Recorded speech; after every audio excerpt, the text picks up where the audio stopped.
های بزرگ است اهورامزدا، اندرز کوروش بزرگ پدر ایران. فرزندانم، پیش از من میهنم سرزمین کوچک و گمنامی بود و اینک در دم مرگ آن را که بزرگترین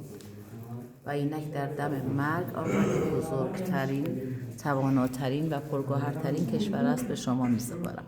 من چون پیوسته از شکست و پسرفت در هراس بودم، خود را از خودپسندی می پرهیزاندم. در پیروزی های بزرگ خود میانه رو بودم و بیش از اندازه شاد نگشتم. در راه رفتن، سخن گفتن و نشستن ارج برادران و بزرگتران خود را نگه دارید. آیین‌های گذشته خود را گرامی دارید. پاس قانون را بر خود بایسته شمارید.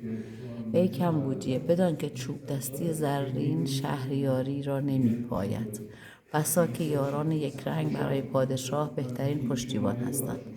در گردش کارهای کشور یاران خود را از میان هممیهنان خود برگزین، نه از بیگانگانی که در کشوری دیگر رویش و بالش یافته اند. در جهان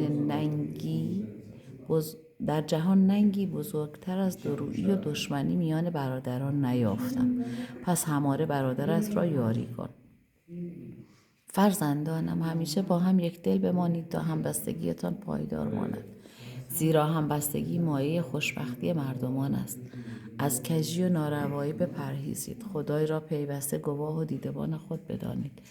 پس از خدا، از آینده خود و از مردم در هراس باشید. نیکی به مردم خوشدلی و آسایش می آورد که از همه شادی ها گواراتر است. دورویی و دشمنی مایه فرومایگی است و بیدادگری و کینه توزی شوند نابودی دودمان ها. از سرگذشت پیشینیان خود پند گیرید، زیرا که آموزگاه پند و اندرز است. همیشه پیرو مردمان دادگر باشید و بکوشید تا نام نیک از خود به یادگار گذارید.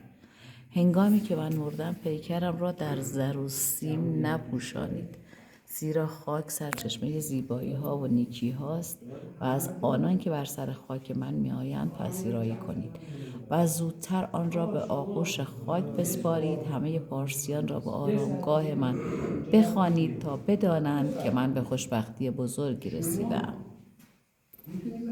این وصیت‌نامه کوروش بود.